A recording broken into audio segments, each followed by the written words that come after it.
Selamat pagi Pak Franciscus Laraba. Pada kesempatan kali ini, kelompok kami, yaitu kelompok 3, ingin mempresentasikan chapter 8, yaitu Application the Cost of Taxation. Income taxes. However, there are some countries where people are not charged any tax on their income. Instead of income taxes, these countries have alternative sources of revenue to fund their government, such as tourism, investing, oil production, or mining. Although taking advantage and living in a no income tax country is not as easy as packing a suitcase and buying a plane ticket. In most instances, the process is lengthy and expensive. Some countries will purposefully keep the barrier of entry high to only attract top investment.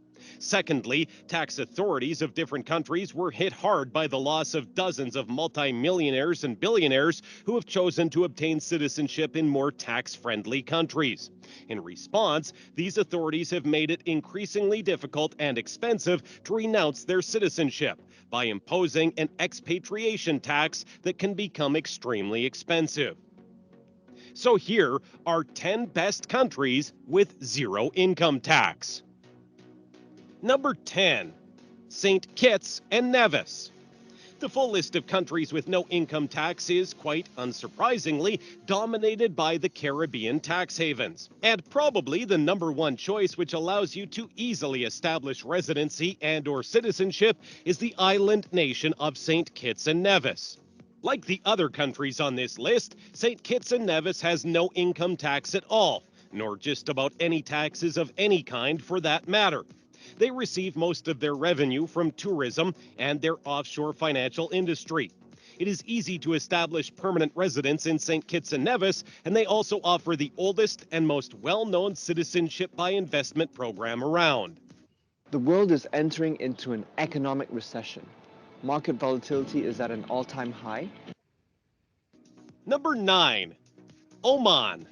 Oman has been named the safest and the friendliest country in the world for expats to live and work. It is no different than any other Gulf countries. Taxation in Oman is levied, broadly taxable income at 1% on businesses and companies. Small taxpayers pay zero income tax, and big oil companies engaged in petroleum operations are subject to tax at 25%. Oman is actually a country with steady growth and development, leaving citizens to live a comfy and leisure life with low or zero income taxes. Number 8, the Bahamas. Located off the coast between Miami and Cuba, the Bahamas is one of the richest countries in this list with its turquoise waters and white sandy beaches. It earns this rank thanks to its robust economy bolstered by tourism and offshore finance. Overall, the country has good infrastructure and services. The one area where services are considered a bit below par is the area of medicine. Many U.S. expats who have chosen to make the Bahamas home still travel back to the U.S. for significant medical care. Additionally, it is extremely easy to obtain an annually renewable temporary residence permit in the Bahamas for $1,000. You will need to invest at least $250,000 in real estate in order to establish permanent residence, though, which allows you to become a tax resident. Number 7, Cayman Islands. When most people think of tax havens, the Cayman Islands often sits at the top of that list for both big businesses and individuals alike. The British Overseas Territory, which is situated off the coasts of Cuba and Jamaica, boasts zero corporate tax and zero income tax for residents.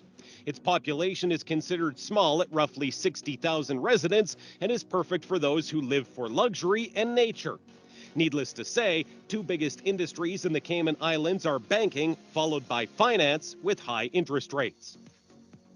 Number 6, Qatar. Qatar is a rich country thanks to its oil reserves and is also relatively open to the West. Only some companies require to pay income tax in Qatar.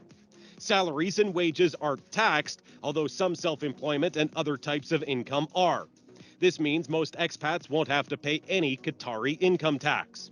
The only tax being levied is the import tax, but that is also quite reasonable.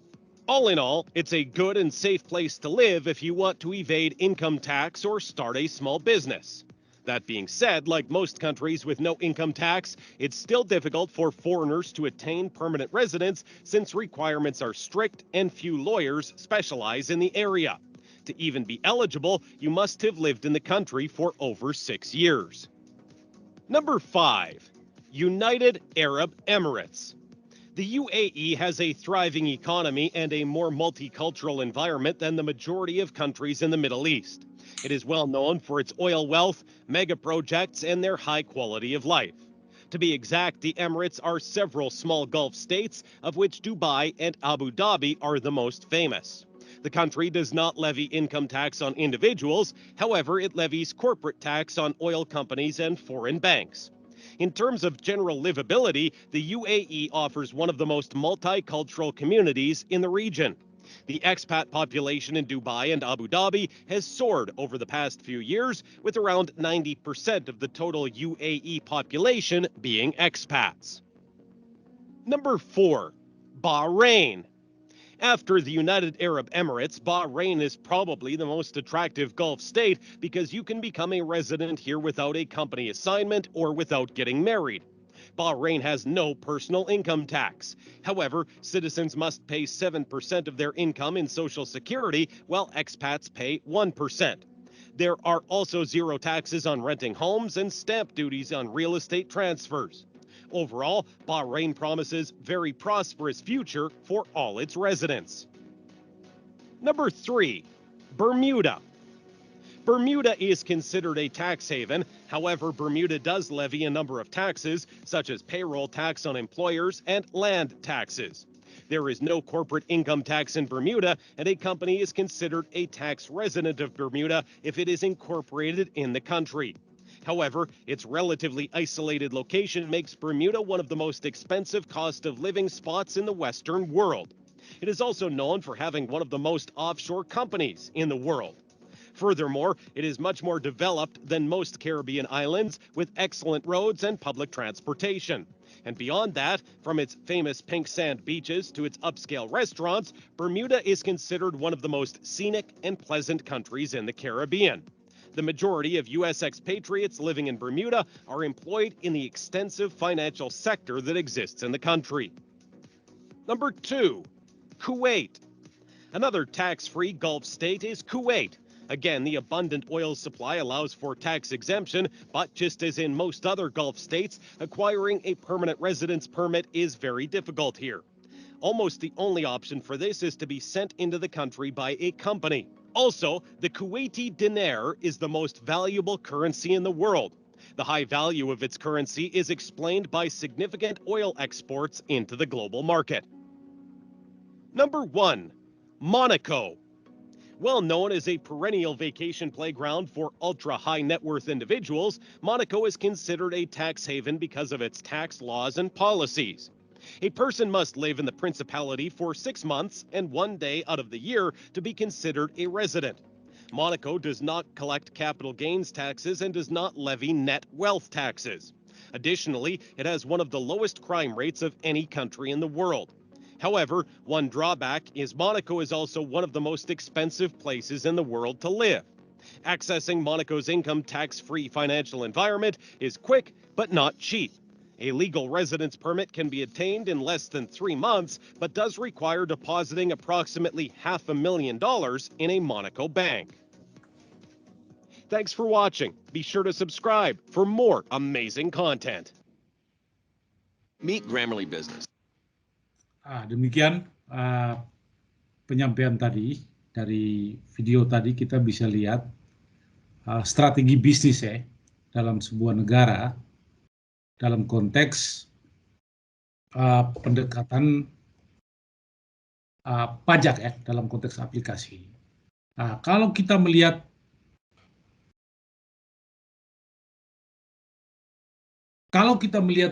pajak dalam konteks video tadi, kita melihat bahwa itu adalah 10 negara yang zero daripada income tax ya. Jadi dia pemahaman di sini dalam konteks strategi bisnis. Mengapa negara itu begitu maju dan sebagainya, tetapi di sisi lain dia tidak mendapatkan menerapkan zero cost daripada tax yang dia dapat. Nah, kalau kita bicara dengan konsep teori ini, dalam konteks aplikasi biaya cost daripada tax ini, kita akan melihat bahwa ada berbagai macam strategi ataupun size yang digunakan di dalam pola-pola pendekatan daripada sebuah negara atau government itu di dalam polisinya, supaya strategi apa yang dilakukan. Nah, kalau kita melihat dari video tadi dari 10 negara, itu negara-negara maju dengan ketentuan-ketentuan yang mereka memberlakukan karena mereka punya resources ekonominya begitu banyak begitu. Artinya dalam konteks terutama resources di dalam minyak, terutama di dalam aspek tourism, terutama di dalam aspek pengembangan properti dan sebagainya. Ataupun juga yang paling terpenting di sini adalah dari aspek source bank atau yang disebut dengan financing bank di dalam konteks pelaksanaan daripada aktivitas bisnis yang sifatnya tidak ada tax. Ini dalam pengertian di sini, dalam pola-pola pendekatan tax strategi bisnis kita, itu biasanya kita melihat bahwa ada apa sih dia menerapkan income dari tax itu kosong atau nol gitu.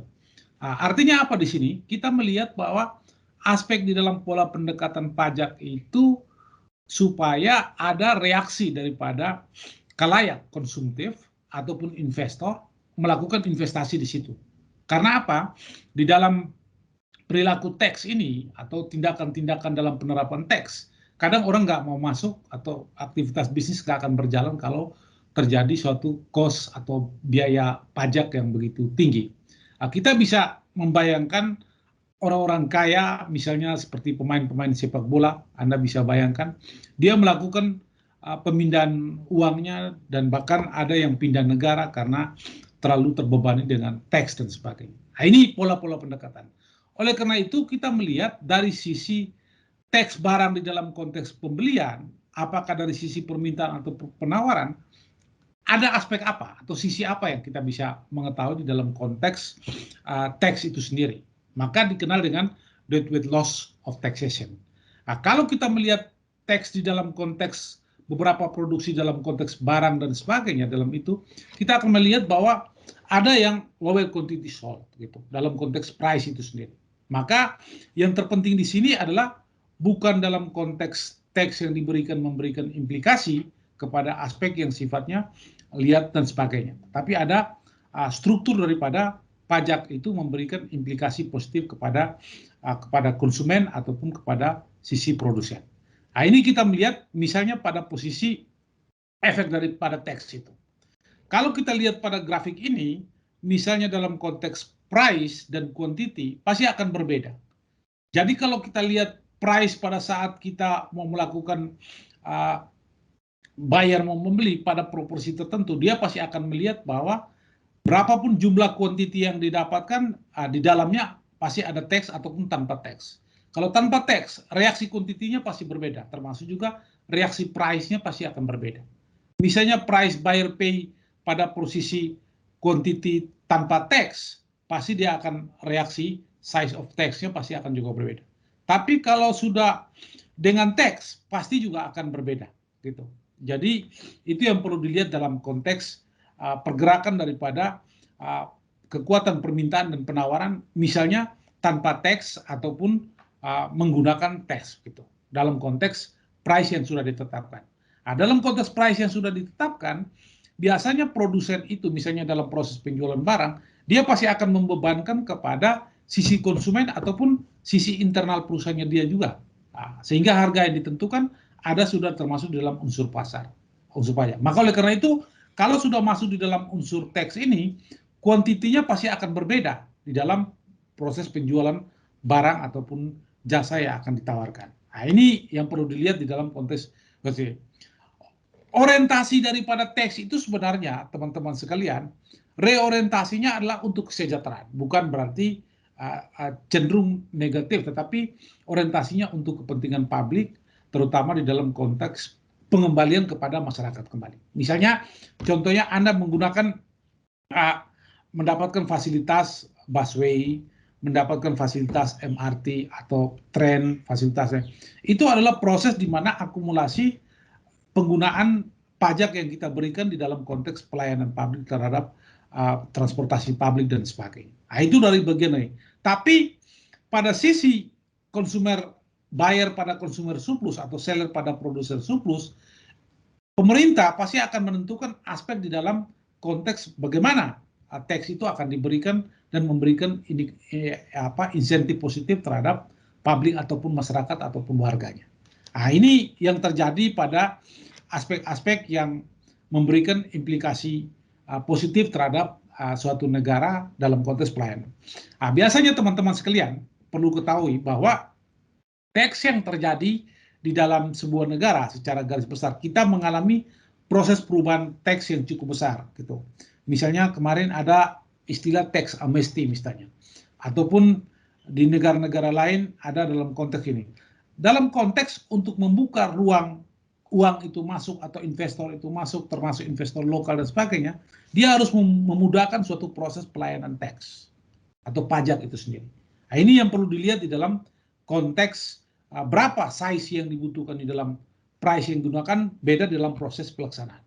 Nah, dalam konsep teori ini nanti kelompok berikut akan membahas secara detail dan kita akan diskusikan, melihat tax dalam konteks posisi bagaimana aspek yang sifatnya menguntungkan dalam konteks penawaran daripada sebuah barang ataupun jasa dari pihak produsen.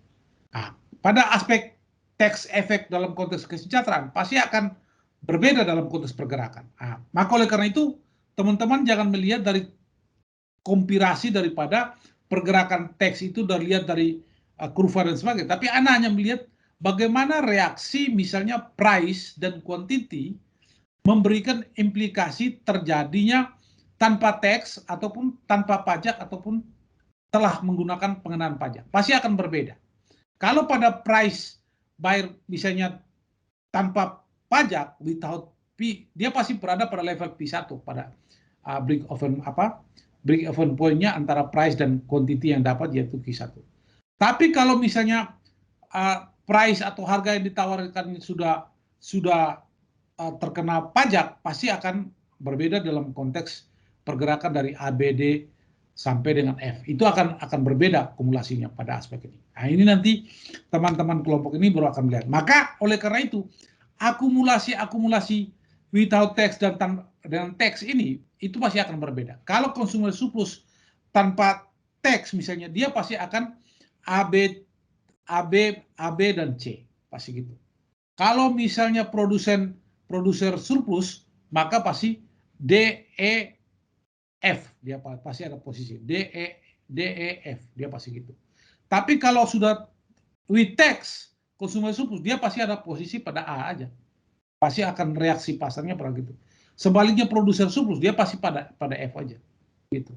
Sehingga perubahan-perubahan ini memberikan suatu stimulus direct loss of tax itu sendiri. Nah, nanti kita akan melihat apa sih sebenarnya direct loss ataupun di dalam tax itu sendiri. Nah, ini yang kita melihat bahwa consumer surplus pada area A, B, dan C nanti itu bagian daripada proses dan produsen surplus itu DEF, tapi total tax revenue ini secara keseluruhannya pasti akan nol dan sebagainya. Welfare tax di dalam konteks kesejahteraan berorientasi kepada kepentingan publik di dalam proses aspek yang sifatnya kepedulian terhadap masyarakat dan sebagainya.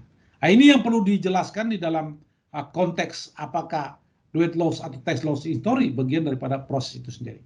Maka oleh karena itu teman-teman sekalian, di dalam proses pergerakan daripada kurva ini, kita akan mencoba melihat bahwa size daripada pembicaraan ataupun di dalam konteks terminologi penjelasan daripada tax ini adalah bagian daripada instrumen di dalam konteks pendapatan atau income negara. Nah, ini yang perlu dilihat di dalam konteks yang akan diberikan. Nah, proses pergerakan apapun, kalaupun pengenaan daripada tax dan tanpa tax, kita akan melihat proses perubahan daripada price ataupun quantity itu sendiri. Nah, ini yang perlu dilihat baik dari sisi bayarnya ataupun dari sisi pembelinya maupun sisi konsumen dalam konteks ini.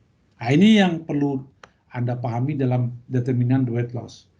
Saya rasa itu yang bisa kita lihat ini pergerakan biasa, nanti kelompok berikut akan menyampaikan secara garis besar dan kita bisa diskusi lebih lanjut.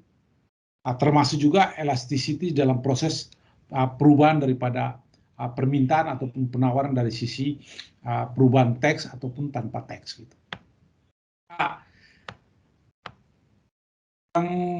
Ini contoh kasus biasa aja yang harus dijelaskan.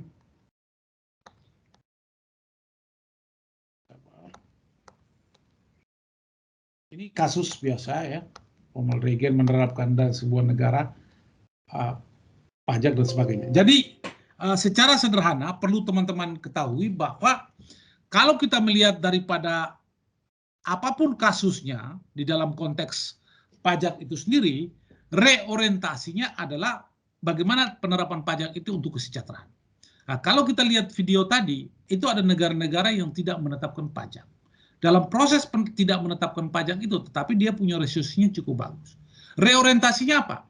Reorientasinya supaya investor, proses keuangan dan sebagainya bisa masuk ke dalam negara gitu. Hanya saja, teman-teman sekalian, ada strategi bisnis di dalam konteks mengapa tax itu dia menerapkan zero atau kosong tax pajak.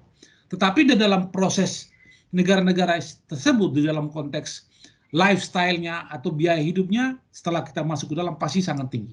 Di dalam Anda misalnya ke Dubai, Anda misalnya ke Commonwealth, Dubai misalnya dalam konteks dia punya resource minyaknya yang cukup bagus. Prosentasi di dalam konteks biaya-biaya yang zero tax dan sebagainya itu adalah suatu strategi bisnis di dalam konteks menarik orang untuk melakukan investasi atau pengembangan dari situ. Itu dalam sisi. Misalnya kalau Commonwealth itu dari sisi yang namanya offshore bank, itu financing dari situ.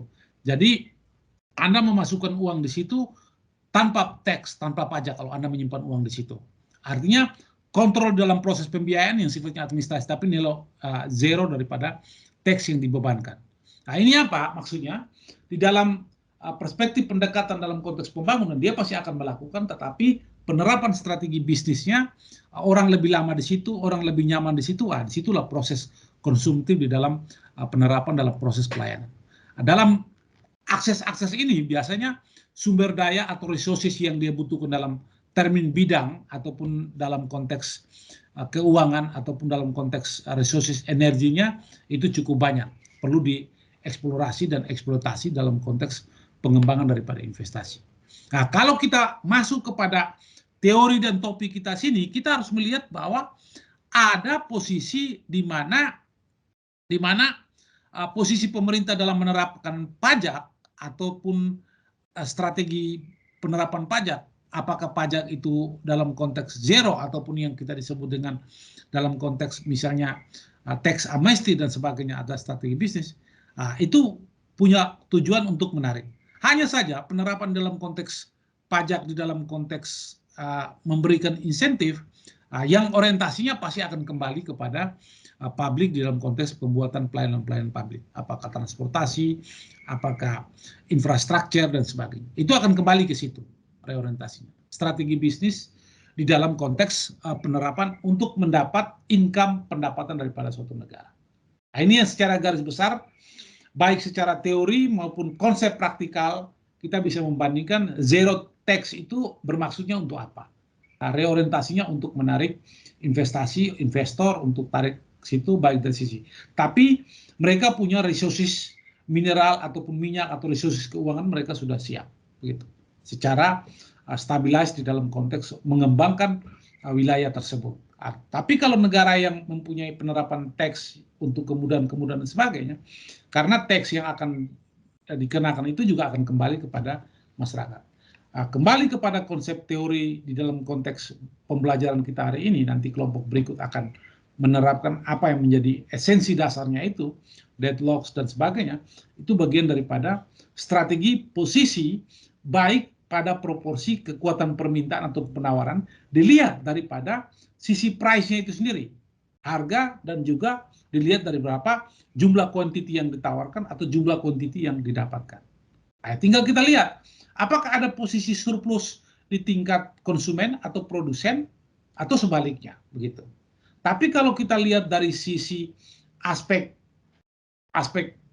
tax yang dibebankan, memberikan implikasi bahwa perubahan elasticity baik dari sisi permintaan atau penawaran sebelum atau tanpa teks ataupun pengenaan teks pasti akan mengalami perubahan.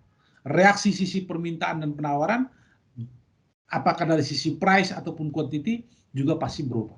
Nah, ini yang perlu dilihat di dalam relevansi dari sisi yang mananya deadweight loss ataupun dari sisi yang disebut dengan di mana surplus daripada konsumen terhadap teks ataupun tanpa teks maupun konsumen terhadap teks ataupun tanpa teks.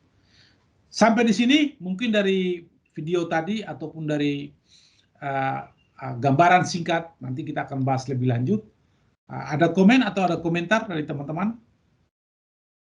Kalau tidak ada, silakan lanjut kelompok yang berikut ini tentang aplikasi teks. Silakan supaya kita diskusi lebih, perdebatan lebih jauh lagi. Saya hanya menyampaikan garis besar, kita membandingkan negara yang tidak menerapkan teks dan negara dalam konteks aplikasi terhadap pembebanan teks dalam konteks teori itu sendiri. Silakan kelompok berikut. Selamat pagi Pak Franciscus Laraba dan hari ini saya dan kelompok saya akan mempresentasikan terkait chapter 8 yang berjudul Application the Cost of Taxation. Perkenalkan, nama saya Igusti Ayumade di Nita Octaviana Putri dengan NIM 2021-015-20018 dan teman saya. Perkenalkan, nama saya Wilta Marcella dengan nomor NIM 2021-0152-0016. Perkenalkan, nama saya Dera Nathanael Hadi dengan NIM 2021-0152-0026. Pada chapter 8 ini terdapat 3 subbab, yaitu the deadweight loss of taxation, the determinants of the deadweight loss, dan deadweight loss and tax revenue as taxes vary. Yang pertama adalah the deadweight loss of taxation atau kerugian bobot mati perpajakan. Pertama-tama saya akan menjelaskan deadweight loss itu adalah hilangnya surplus produsen atau konsumen dikarenakan pasar berada pada disequilibrium. Nah, ketika pajak dikenakan kepada pembeli, kurva permintaan atau demand akan bergeser ke bawah sebesar pajak yang diberikan. Sedangkan ketika pajak kurva penawaran atau supply akan bergeser ke atas sebesar pajak yang diberikan. Ketika pajak diberlakukan, harga yang dibayar oleh pembeli akan naik dan harga yang diterima oleh penjual akan turun. Hal ini menyebabkan elastisitas penawaran dan permintaan menentukan bagaimana beban pajak didistribusikan antara produsen dan konsumen. Tadi dalam konteks pembebanan pajak atau deadlocks itu, dalam pergerakan kurva itu sendiri. Kalau kita melihat bahwa proses pengenaan pajak dan proses sebelum pengenaan pajak atau tidak dikenakan pajak, maka apa yang akan terjadi dalam reaksi aplikatif terhadap sisi konsumen ataupun produsen? Menurut kamu gimana dalam konteks deadweight loss ini? Artinya mengalami kerugian gitu dalam proyek. Apa yang terjadi? Gini Pak, jadi kita nih sebagai pembeli misalnya kita membeli dengan harga $120 nih Pak. Yeah. Terus harganya itu, harga barang tersebut itu menurut kita itu $140. Yeah. Nah, penjual itu ngejualnya tadi kan $120 dan sebenarnya itu harga aslinya itu $100. Berarti kita sama-sama punya surplus $20 kan masing-masing. Yeah. Nah, karena adanya pajak itu bisa mengalami kerugian Pak. Jadi kalau kita itu, misalnya saya pembeli tadi menempatkan harga barang itu $140. Kita maksimal bisa beli $140. Tapi karena ada pajak $50 misalkan, penjual jadi rugi. Ya. Karena dia harus membayar $50 tersebut sebagai pajaknya. Seperti itu, Pak. Ya. Betul sekali, Ayu, yang kamu sampaikan itu. Sehingga teman-teman harus melihat bahwa kalau kita bicara tentang deadweight loss, artinya posisi kerugian itu memberikan pembebanan baik dari sisi pembeli, seperti yang dicontohkan Ayu tadi. Tapi kalau Ayu, kalau dari sisi penjual sendiri gimana menurut kamu? kalau mengalami Kalau dead weight loss. sisi penjual kalau mengalami dead weight loss, seperti tadi sih Pak, rugi karena harusnya dia mendapatkan surplus misalnya $20, dia jadi nggak dapetin surplus apa-apa Pak karena harus bayar pajak. Baik teman-teman, saya ingin melengkapi. Kalau kita melihat penjelasan dari Ayu sini, kita melihat harus mempunyai asumsi bahwa di sini ada kerugian. Kerugian bukan saja pada posisi pembelinya saja, tetapi juga dari sisi penjual. Nah, oleh karena itu, proporsi dengan pengenaan pajak itu merupakan suatu beban. Beban yang akan ditanggung baik dari sisi konsumen ataupun dari sisi produsen. Strategi bisnis di dalam konteks weight loss daripada taxation ini, dari pajak ini, biasanya baik sisi produsen ataupun konsumen, dia akan melihat proporsi yang rasionalnya mana. Atau strategi bisnisnya yang dia harus lakukan apa. Sehingga reaksi pasar terhadap pengenaan pajak ini juga tidak merugikan yang namanya konsumen. Dan produsen sendiri mengharapkan bahwa beban daripada pajak ini memberikan implikasi supaya barang yang dia akan keluar menghasilkan ini tidak mengalami kerugian. Ada awet. Oleh karena itu, teman-teman sekalian, dalam strategi bisnis di dalam konteks pengenaan pajak ini, yang dilakukan oleh produsen biasanya, itu dia melakukan aspek-aspek yang sifatnya harga yang ditawarkan seperti yang Ayu sampaikan tadi, sudah ada pajak di dalam biasanya. Ya gitu. Sebaliknya dari sisi konsumen, dia akan melihat variatif di dalam konteks pengenaan pajak yang dia beli ini, pada proporsi mana dia harus membeli dan pada proporsi mana dia tidak akan beli. Gitu.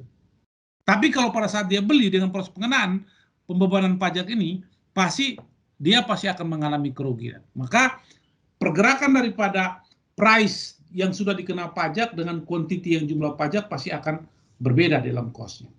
Dari sisi produsen, pasti dia akan mengurangi biaya cost-nya, unit bisnisnya, quantity yang dihasilkan pasti akan mengalami pengurangan dengan melihat dari sisi konsumen, dia akan melihat variatif daripada pajak itu yang merupakan bagian pembebanan itu, melihat bahwa rasionalitas di dalam konteks pembelian, tapi di sisi lain dia juga pasti punya alternatif lain, misalnya dia punya barang substitusi yang bisa menggantikan barang yang sudah dikena pajak itu, atau pajaknya lebih rendah dari situ. Itu bisa juga menjadi strategi pembeli.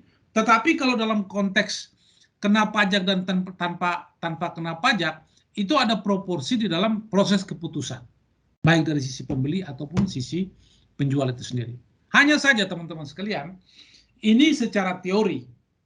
Tapi kalau dalam perilaku bisnis, orang tidak akan melihat dari sisi berapa barang yang akan dia beli ataupun berapa barang yang dia akan tawari, gitu. Nah, tinggal melihat dari sisi konsumen, dia akan melihat barang ini mempunyai arti bagi dirinya dalam konteks keputusan sebagai kebutuhan atau sebagai keinginan, begitu. Kalau sebagai kebutuhan, apapun konsekuensi di dalam proses pengenaan pajak atau weight loss daripada tax dari barang tersebut, dia pasti akan beli. Kalau menjadi aspek yang menjadi keinginan, nah ini yang pasti orientasinya pasti akan melakukan pertimbangan-pertimbangan, perhitungan dan sebagainya. Nah, kalau dari sisi produsen, dia pasti akan melihat bahwa posisi di dalam konteks weight loss itu, saya harus melakukan strategi bisnis dalam konteks pajak ini bukan saja dibebankan kepada saya, tapi dia juga dibebankan kepada konsumen ataupun di dalam internal perusahaan sendiri dengan pola. Dengan konsekuensi kuantitas pasti akan mengalami perubahan, output yang dihasilkan, price pun juga dia pasti akan mengalami perubahan. Yang tadinya misalnya 500 mungkin bisa dinaikkan dengan 600 atau sebaliknya dalam konteks. Karena 600 atau 700 itu bagian daripada proses pengenaan pajak atau dead loss yang sudah ditetapkan. Nah, ini yang seperti Ayu katakan tadi, bahwa pajak itu adalah kerugian bobot mati daripada dalam konteks beban daripada pihak konsumen ataupun produsen itu sendiri. Nah, kalau kita lihat video tadi, strategi bisnis orang dan negara itu dia tanpa menggunakan pengenaan pajak atau nol tax income, pendapatan zero sama sekali. Nah, itu artinya apa? Bahwa dia ingin menarik investor ke dalam situ. Nah, tetapi di dalam proses investor sudah masuk, pasti di dalam konteks strategi bisnis untuk cost hidup, Anda kan perlu makan dan sebagainya, pasti akan bervariatif lah. Dan biasanya negara-negara yang mempunyai zero income tax itu biasanya biaya hidupnya sangat tinggi. Misalnya Anda kalau di Dubai sangat tinggi hidup, Commonwealth, Bahama dan sebagainya, itu pasti akan biaya hidupnya tinggi. Dan pada umumnya orang-orang yang di situ adalah orang-orang yang mempunyai kualifikasi pendapatan yang sangat tinggi yang bisa hidup situ. Saya rasa itu dulu, silakan lanjut untuk menambahkan. Kalau ada yang mau bertanya atau komen, silakan. Dalam konteks debt loss nih, pembebanan pajak. Ya, lanjut ayo, silakan. Dalam grafik ini kita dapat melihat bahwa pajak menepati irisan antara harga yang dibayar pembeli dan harga yang diterima penjual. Karena irisan pajak ini, jumlah yang dijual turun di bawah tingkat yang akan dijual tanpa pajak. Dengan kata lain, pajak atas suatu barang menyebabkan ukuran pasar barang tersebut menyusut.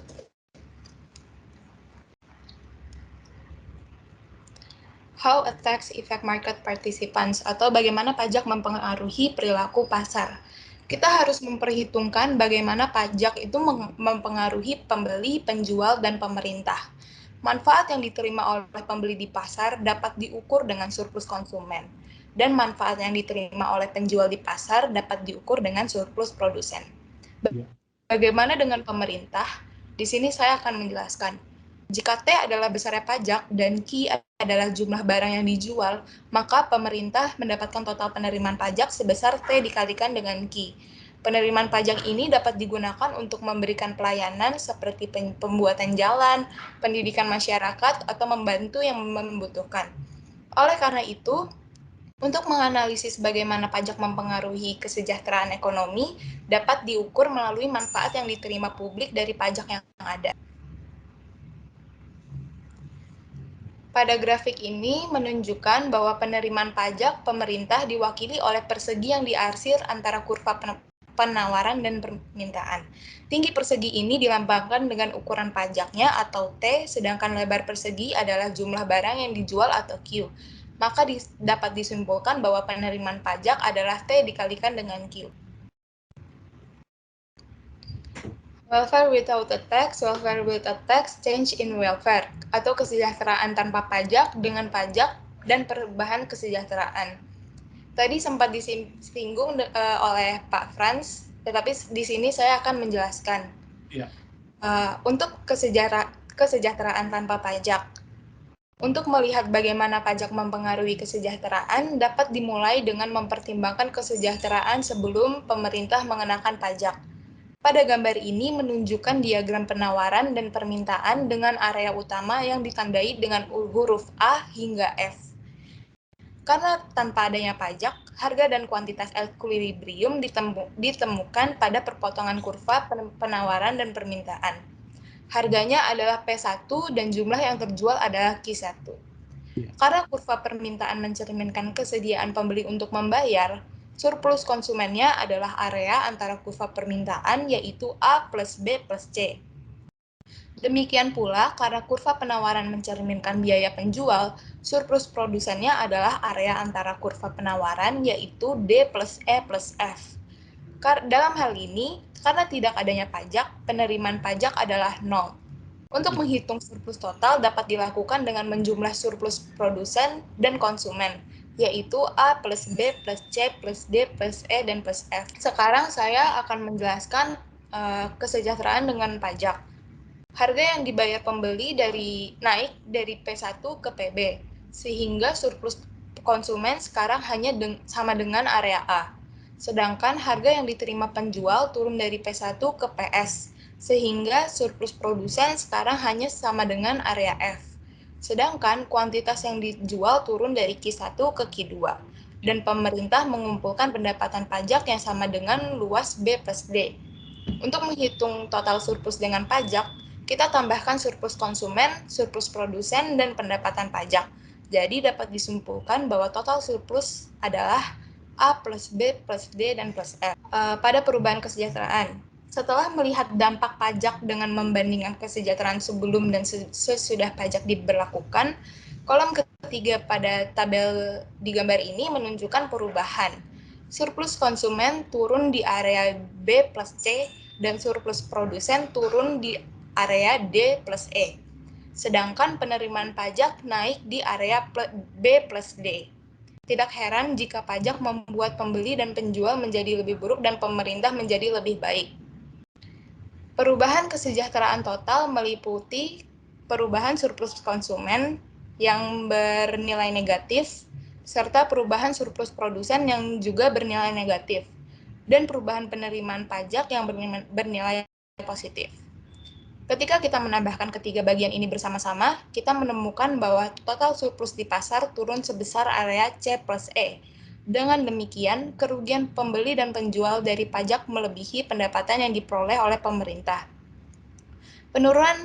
Penurunan total surplus yang terjadi ketika pajak atau kebijakan lain mendistorsi hasil pasar dapat disebut dengan kerugian bobot mati yang ada di area C plus E. Sehingga area C plus E menunjukkan ukuran kerugian bobot mati. Untuk memahami mengapa pajak menyebabkan kerugian bobot mati, kita harus mengingat salah satu dari 10 prinsip ekonomi yang ada pada bab 1, yaitu orang-orang merespon insentif. Pasar biasanya mengalokasikan sumber daya yang langka secara efisien. Dalam artian, dengan tidak adanya pajak, keseimbangan penawaran dan permintaan memaksimalkan total surplus pembeli dan penjual di pasar. Ketika pemerintah mengenakan pajak, pemerintah menaikkan harga yang dibayar pembeli dan menurunkan harga yang diterima penjual. Hal itu memberikan pembeli insentif untuk mengkonsumsi lebih sedikit dan penjual insentif untuk memproduksi lebih sedikit. Saat pembeli dan penjual merespon insentif ini, ukuran pasar menyusut di bawah optimalnya. Jadi, karena pajak mendistorsi insentif, maka menyebabkan pasar mengalokasikan sumber daya secara tidak efisien. Ayu, dalam posisi ini, kalau kita melihat proses penerapan pemerintah menerapkan pajak ini, artinya reaksi perilaku pasar dalam konteks posisi produsen ataupun konsumen kan pasti berbeda-beda. Nah, gitu. Iya. Nah, apa orientasi sehingga pemerintah itu menerapkan pajak yang harus dibebankan? Gitu. Karena pajak itu bagi sisi produsen maupun konsumen itu dianggap beban. Kira-kira orientasinya apa pemerintah menerapkan pajak itu? Mungkin karena merugikan produsen dan konsumen, sebaiknya dibagi rata mungkin, Pak. Nah, tapi yang kamu sebutkan tadi itu pada posisi memaksimalkan atau meminimumkan daripada posisi pajak itu sendiri. Menurut kamu gimana? Karena kalau nggak ada pajak sama sekali kan Pak, antara produsen dan konsumen kan nggak perlu untuk membayar pajak ya Pak. Jadi mereka mendapatkan surplus yang full dari apa yang mereka perjualbelikan Pak. Sedangkan kalau ada pajak akan mengurangi itu. Nah, kalau ada pajak berarti mengurangi dan produsen konsumen menganggap beban. Tapi menjadi pertanyaan kita, reorientasi pemerintah menerapkan pajak ini apa orientasinya kira-kira menurut kamu? Sebenarnya pemerintah menetapkan pajak itu untuk ini kan Pak, dipakai untuk kayak membantu membuat jalan dan lain sebagainya yang tadi sudah saya jelaskan tadi. Nah, kalau tidak adanya pajak, nanti pemerintah belum tentu bisa untuk merealisasikan hal tersebut, Pak. Net weight loss and the gains from trade atau kerugian bobot mati dan keuntungan dari perdagangan. Untuk lebih memahami pada bagian ini, saya akan memberikan contoh, yaitu Mike menawarkan jasa kebersihan rumah kepada May setiap minggu dengan harga $100. Biaya peluang Mike adalah $80 dan dari nilai rumah yang bersih menurut May adalah $120. Jadi, Mike dan May masing-masing menerima keuntungan $20 dari kesepakatan mereka. Sehingga total surplusnya adalah $40. Ya. Sekarang kita menganggap pemerintah itu memungut pajak sebesar $50 kepada penyedia jasa kebersihan. Setelah membayar pajak, May bersedia membayar paling besar sebesar $120, tapi Mike akan memiliki $70 setelah membayar pajak, yang berarti kurang dari biaya peluang, yaitu $80.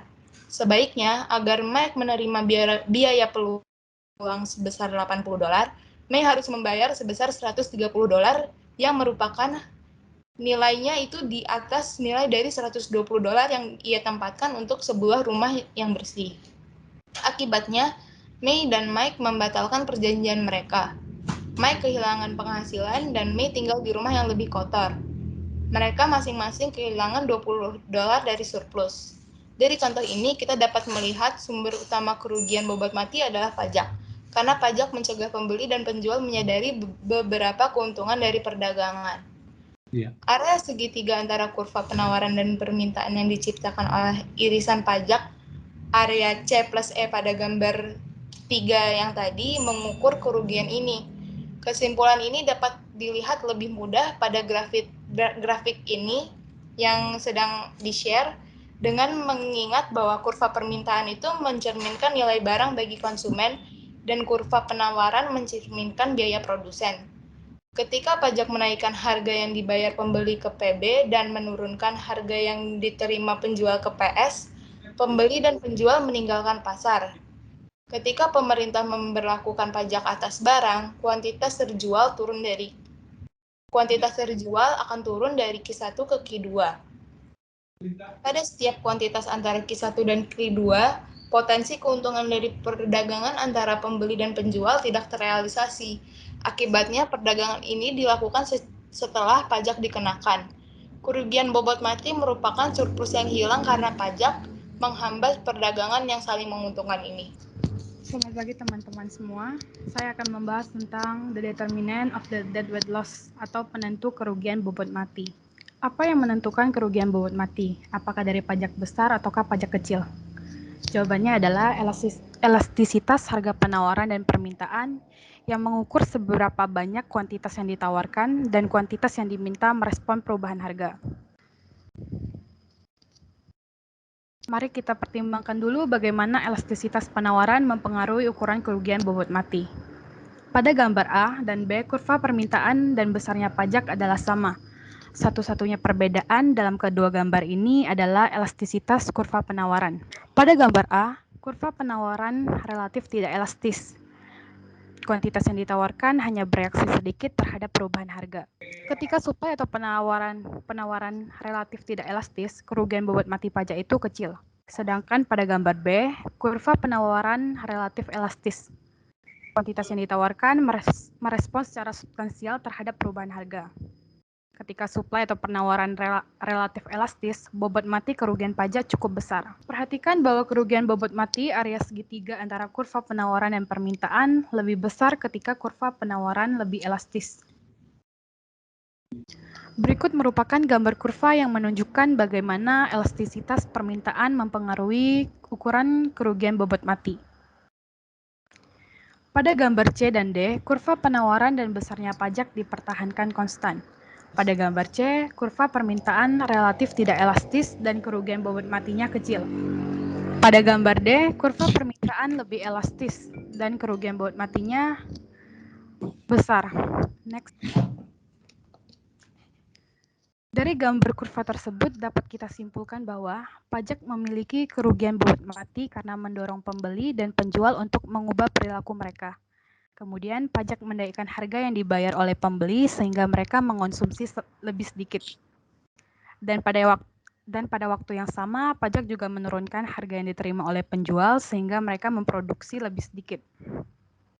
Karena perubahan perilaku ini, kuantitas equilibrium di pasar menyusut di bawah kuantitas optimal. Semakin responsif pembeli dan penjual terhadap perubahan harga, semakin menyusut kuantitas keseimbangan. Oleh karena itu, semakin besar elastisitas penawaran dan permintaan, semakin besar kerugian bobot mati pajak. Seberapa besar seharusnya pemerintah menerapkan pajak pada kerugian bobot mati? Jika perpajakan menimbulkan kerugian bobot mati yang besar, maka kerugian ini merupakan argumen kuat bagi pemerintah yang melakukan lebih sedikit dan pajak lebih sedikit. Tetapi jika pajak menimbulkan kerugian bobot mati yang kecil, maka program pemerintah lebih murah daripada yang seharusnya. Jadi pada gilirannya mendukung pemerintah lebih ekspansif. Yulita, kalau kita melihat posisi pemerintah di sini, bahwa dia akan melakukan ekspansi. Misalnya kalau seharusnya pemerintah menetapkan pajak pada kerugian bobot mati, misalnya seberapa besar itu. Apakah itu sudah diatur atau belum menurut kamu dalam konteks ini? Iya, Pak. Nah, menurut kamu kira-kira bagaimana? Jadi dia menimbulkan kerugian misalnya. Maka kerugian itu merupakan argumen kuat bagi pemerintah yang melakukan lebih sedikit dan pajak lebih sedikit. Artinya lebih sedikit dan dalam konteks pajak lebih sedikit. Artinya apa yang harus dilakukan pemerintah dalam konteks dia menerapkan pajak tapi mengalami kerugian? Kira-kira gimana? Itu maksudnya gimana menurut kamu? Oke, Pak, saya akan menjawab pertanyaan dari Bapak. Ya. Mengapa ketika menerapkan pajak mengalami kerugian? Karena Ya. ketika pemerintah menerapkan pajak, maka harga yang dibeli oleh konsumen lebih tinggi, sehingga menyebabkan konsumen mengurangi pembelian terhadap produk tersebut, yang menyebabkan dari sisi produsen juga mengalami kerugian. Dengan begitu, equilibrium penjualannya juga menurun, jadi nggak seimbang, Pak. Jadi terjadi kerugian. Dengan adanya pajak, harga naik, jadi terjadi kerugian, Pak.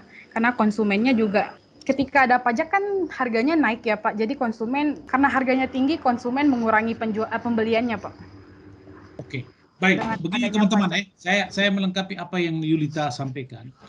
Kalau pemerintah menerapkan pajak sebesar berapapun yang seharusnya pemerintah menetapkan pajak pada konteks weight loss tax itu, artinya di sini kita melihat bahwa posisi konsumen ataupun posisi produsen pasti akan mengalami kerugian.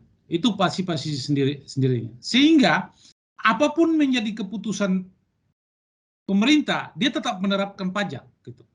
Nah, strategi yang harus dilakukan oleh konsumen ataupun terutama produsen, dia akan melihat bahwa reaksi pemerintah ini memberikan positif terhadap dalam konteks pembebanan pajak ini memberikan positif atau tidak. Gitu.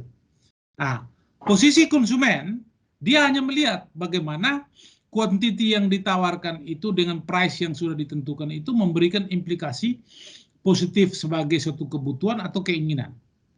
Nah, pada orientasi ini teman-teman sekalian harus melihat bahwa orientasi apapun secara harfiah dan definisi dari pajak, meskipun itu merupakan pembebanan, tetapi nanti akan kembali kepada welfare tadi, kesejahteraan tadi masyarakat. Dia akan kembali, pemerintah akan kembali. Siklusnya semacam itu. Karena kalau tidak ada pajak, pendapatan pemerintah dari mana? Pemerintah tidak ada punya pendapatan selain pajak, gitu. Nah, ini yang perlu dilihat akumulasi di dalam proses income tax, yang mana negara-negara lain dia zero tax seperti 10 country yang kita nonton video tadi, dia zero tax, tetapi Anda perlu ketahui setelah dia masuk zero tax di dalam konteks pengembangan investasi, kemudahan dan sebagainya, di situ dia melakukan proses sirkulasi dalam konteks yang namanya pendapatan-pendapatan negara daripada investasi itu sendiri. Nah, itu pasti akan tidak dibebankan, tapi pendapatan itu kan bagian daripada proses yang namanya pembagian pendapatan daripada penghasilan atau pendapatan. Itu kan kena juga kan. Atau pajak penghasilan, pajak pendapatan begitu. Tidak sebesar begitu. Dia zero tax. Hanya saja proses pertumbuhan investasi itu dia bersifat jangka panjang, hanya saja aspek akumulasi daripada pajak itu memberikan implikasi kepada pengembangan infrastruktur, pengembangan transportasi publik dan sebagainya. Nah, strategi-strategi bisnis di sini teman-teman sekalian, biasanya pemerintah ataupun orang yang negara-negara yang tidak menerapkan, dia melakukan pengenangan di dalam konteks yang namanya CSR atau di dalam konteks biaya-biaya yang sifatnya safety dan sebagainya untuk dikenakan dalam konteks pendapatan. Nah, itu biasa dilakukan. Sebab kalau tidak, pemerintah mau dapat pendapatan dari mana? Tidak mungkin gitu. Ini secara konseptual strategi bisnis untuk melakukan develop daripada negara itu sendiri ataupun wilayah suatu tempat begitu. Misalnya di Commonwealth atau Dubai dan sebagainya. Itu pasti akan dilakukan. Nah, dalam sisi tertentu karena mereka punya resources mau dikembangkan. Nah, ada transfer knowledge di situ, ada transfer teknologi di situ. Nah, itu bisa masuk. Ada implikasi. Meskipun tidak dikenakan pajak, pihak investor membawakan knowledge, pihak investor membawakan yang namanya transfer teknologi di situ. Nah, ini yang perlu dilihat. Hanya saja kalau kita kasus seperti yang Yulita sampaikan di sini, reaksi pasar itu pasti akan berbeda pada proporsi pembebanan pajak. Karena pemerintah tidak bisa tidak dalam konteks secara normal, pendapatan satu-satu dari negara adalah pajak. Itu tidak bisa tidak. Sedangkan di sisi konsumen dan produsen, pajak ini adalah bagian daripada beban. Hanya saja siklus dari pajak ini bagian daripada proses welfare tadi, kesejahteraan. Akan kembali ke masyarakat. Nah, tinggal dalam konteks pengontrolan dan pengawasan dan sebagainya. Nah, ini sih, kembali kepada pertanyaan tadi, apa yang harus dilakukan? Kok mengalami yang namanya melakukan lebih sedikit dan pajaknya lebih sedikit, reorientasinya bahwa menimbulkan kerugian bobot mati yang kecil. Maka program pemerintah lebih murah daripada yang seharusnya. Artinya apa di sini? Yaitu kita mendukung di dalam konteks ekspansif pajak, di dalam konteks pengembangan daripada welfare tadi, kesejahteraan. Anda bisa naik busway karena transportasinya bagus, segala macam karena pajak. Anda bisa naik MRT dan sebagainya, itu juga kembali kepada pajak.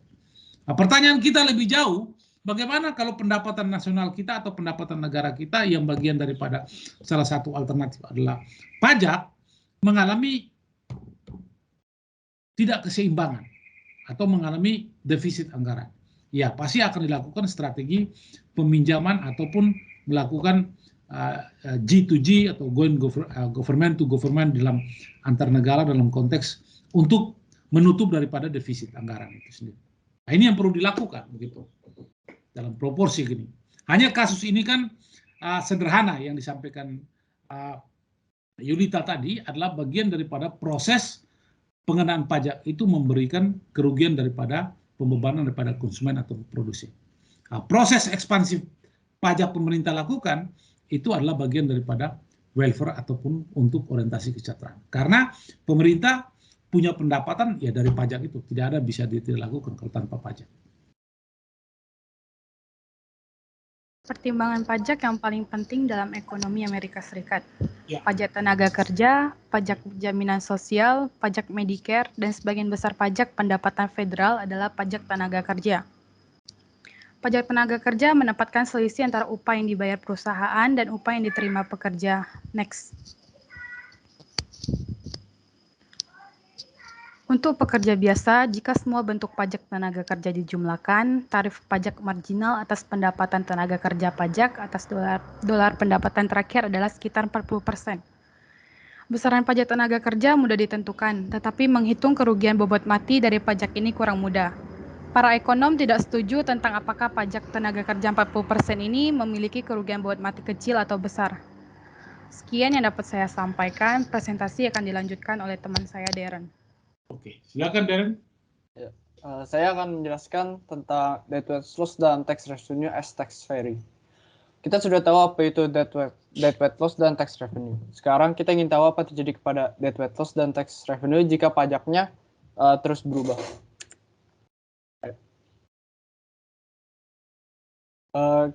Saya akan menjelaskannya dengan memakai contoh agar lebih gampang dijelaskan. Ada sebuah perusahaan yang menghasilkan keuntungan dengan menjual barang seharga 20.000 yang berhasil diproduksi sekitar 50.000. Kita anggap pemerintah memberikan pajak sekitar 1%. Maka harga produknya akan naik dan konsumen yang ingin membeli akan berpikir ulang karena harganya berubah. Maka perusahaan itu akan kehilangan pembeli karena harganya terus naik. Dan itu akan mengalami kerugian. Terus pajaknya dinaikkan terus sampai titik kedua. Maka mengakibatkan penjualan itu semakin menurun dan pemerintah semakin kurang mendapatkan keuntungan dari tax revenue-nya yang diberikan. Jika pajaknya terus dinaikkan sampai titik maksimum, maka keuntungan yang didapat oleh pemerintah semakin sedikit karena pembeli semakin berkurang. Jika hal itu terus terjadi, maka keuntungan yang seharusnya didapat oleh perusahaan dan pemerintah akan terus menurun. Maka dari itu ada seorang ekonomis dari Amerika yang bernama Arthur Laffer yang berpendapat bahwa pajak yang terlalu tinggi itu tidak baik untuk keadaan ekonomi. Maka dia berpikir untuk menurunkan pajak yang diberikan oleh pemerintah agar pemerintah dan perusahaan yang terkena pajak itu akan mendapat keuntungan. Dan hal itu yang memberikan ide kepada lever curve. Dan lever curve itu yang menjadikan bagaimana dunia sekarang ini, di mana semua orang bisa mendapatkan keuntungan, tidak hanya pemerintah saja. Oh, Deren, sebelum lu menyampaikan sekian, kira-kira menurut kamu pada proporsi, coba lihat grafik yang di atas tadi, mengapa Anda katakan ada yang small tax, ada yang large tax, ada middle tax gitu. Kenapa harus terjadi semacam itu? Ada yang pajaknya kecil, ada pajaknya besar, ada pajak yang sedang. Mengapa diklarifikasikan semacam begitu? Dan apa implikasi? Mungkin kalau small tax itu biasanya di perusahaan yang masih baru. Yeah. Kalau misalnya medium tax biasanya perusahaan yang udah perjalanan perusahaannya udah setengah jalan dan udah lumayan sukses. Kalau yang large tax perusahaan gede seperti Apple mungkin atau Samsung. Yeah. Coba kamu memberikan contoh aplikasi semacam ini, coba. Kira-kira gimana? Aplikasi apa, Pak? Small tax. Small tax. Kalau misalnya small tax, misalnya saya baru membuka bisnis, terus pemerintah melihat kalau misalnya perusahaan saya itu mendapatkan keuntungan dan dia mau mengambil sedikit keuntungan untuk membantu mereka dalam memajukan negara. Oke, kalau begitu keringanan pajak yang diterapkan oleh pemerintah misalnya semacam tax amnesty itu apakah dalam kategori yang kamu sampaikan atau bukan menurut kamu? Apa Pak tadi? Tax amnesty itu. Tax amnesty. Nah, kamu mengerti nggak tax amnesty? Artinya kemudahan pajak, artinya keringanan pajak. Mungkin kalau misalnya itu dia melihat kalau misalnya dia tidak mendapatkan keuntungan dan malah perusahaan itu malah rugi, maka pajaknya mungkin akan diturunkan. Oke, baik. Baik teman-teman, terima kasih Deren. Jadi kalau kita melihat daripada proporsi yang sudah disampaikan oleh Deren, Natali, Yulita maupun Ayu tadi, itu memberikan implikasi bahwa kalau kita bicara tentang pajak, apakah pajak kecil, apakah pajak besar, ataupun pajak sedang dan sebagainya, dalam bentuk sedang, reaksi pemerintah itu dia melihat bahwa apa proporsi yang harus dilakukan kepada pengusaha ataupun kepada usaha yang memiliki orientasi bisnis yang bagus begitu. Nah, tugas dari pemerintah itu sebenarnya bagaimana supaya mensupport atau mengstimulus daripada pengembangan usaha dan sebagainya. Nah, seperti Daren katakan tadi itu memang benar, tergantung daripada skala usahanya, prosentasinya dalam konteks income dan sebagainya. Kalau perusahaan minyak pasti pajaknya berbeda. Perusahaan yang restoran dan warung dan sebagainya pasti akan berbeda, gitu. Dalam konteks itu beda. Sehingga teman-teman sekalian, kadang kalau kita pergi ke swalayan atau kepada mall atau ke pasar, itu kan Anda pasti melihat akan tarif atau harganya itu kan pasti berbeda. Misalnya sebotol air aqua di dalam penerapan oleh produsen, dia pasti sudah menerapkan bahwa sebotol air aqua itu dengan airnya, dengan aqua, dengan pembungkusnya dan sebagainya, dia sudah hitung harga misalnya satu botol 5.000. Tapi teman-teman sekalian, kalau kita beli di kantin dan sebagainya, pasti sama 5.000. Nah, gitu. Tapi akan berbeda, misalnya terjadi pergeseran, Anda pergi beli di mall, atau di kafe misalnya, atau di tempat-tempat klub dan sebagainya, itu pasti berbeda. Gitu. Karena apa? Di situ sudah ada perhitungan-perhitungan pajak yang sifatnya facility dan keamanan dan sebagainya. Itu pasti berbeda. Gitu. Sehingga Anda beli minuman di pasar ataupun di kantin ataupun di mall pasti akan berbeda, restoran misalnya, atau dan sebagainya. Nah ini kita melihat bahwa penerapan pajak dalam konteks apakah small, apakah middle, apakah high daripada pajak itu tinggi dan sebagainya, tergantung unit usahanya apa. Gitu. Pemerintah tidak serta-merta, karena reorientasi daripada pemerintah adalah bagaimana mensupport daripada usaha yang baru dikembangkan atau sudah dikembangkan atau proses upgrade daripada peningkatan daripada usahanya tersebut.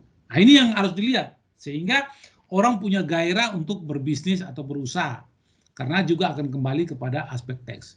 Jangan orang belum berusaha, baru bisnis lalu dikenakan penerapan pajak yang begitu tinggi. Itu pasti orang akan gairah pasar dan reaksi pasar dan usaha pasti akan berbeda.